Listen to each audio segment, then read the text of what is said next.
뉴스바우 등호 현주 기자, 세상소리 뉴스 등호 보이스 오브 월드, 이재명 대표가 13일 국회에서 성남FC 송치 기자 질의에 퉁명스러운 답변을 냈다. 그간 성남FC 사건엔 극도로 말을 아끼던 이 대표가 돌연히 경찰에 물어보라 왜 뒤집었나며 불편한 심기를 그대로 드러냈다. 경찰 수사 결과가 뒤집힌 데 대한 일종의 반발 심리였다. 윤석열 대통령에게 13일까지만 해도 영수회담 제의를 했지만 아무런 회답도 못 받은 상태였다. 급기야 좌고우면하기보다 적극 부응해야 한다며 김건희 특검에다 정부도 정쟁 또는 야당 탄압 정적 제거에 국가 역량을 소모하지 말라는 최고위 모두 발언도 나왔다. 이무경 민주당 대변인은 특검 추진 등 어떠한 관문에 저희가 처했다고 해서 스톱할 순 없는 것 아니냐는 논평을 냈다. 박홍근 원내대표는 정부 여당을 겨냥해 의혹들을 묶어 국정조사를 추진하고 정기국회 국정감사에서도 진실을 밝혀낼 것이다며 잔뜩 벼르고 있다. 정청래 의원은 최고위에서 제3자 뇌물죄 송치에 대해 이 대표에게 돈 받은 적 있습니까? 농담 형태로 물었다. 이 대표는 왜 이러세요?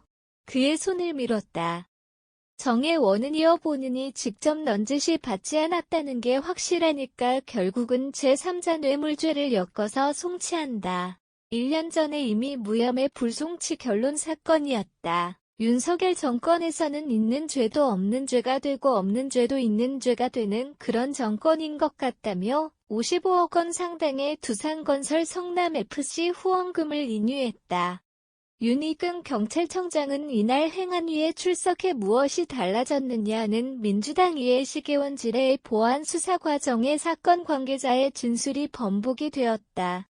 그리고 압수수색 통해 그 진술에 부합하는 객관적인 증거가 추가적으로 발견됐다고 답했다. 이 의원은 이 대표 개인 호주머니로 돈이 들어갔다는 증거가 나온 거냐고 다그쳤다. 윤 청장은 경기남부청에서 관련 법리와 판례 등을 고려해서 판단한 것으로 알고 있다고 응수했다. 김웅국민의힘 의원은 성남FC는 매년 9억 원 정도 후원을 받았다.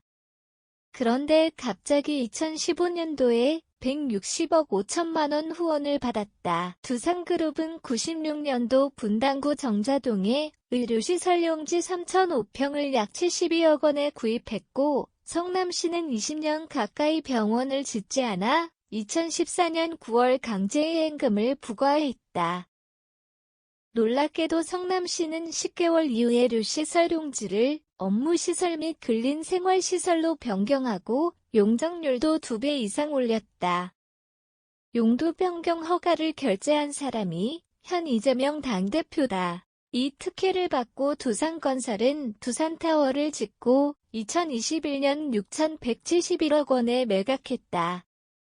말도 안 되는 용도 변경과 40억 원이 넘는 금액의 후원이 우연이냐고 되물었던 터다. 14일 하루 이 대표의 정적 제거 정치권 소동에 권성동 원내대표는 비대위에서 법에 따라 권력자의 범죄의 혹을 밝히는 건 도적 제거를 위한 것이다며 물러서지 않았다.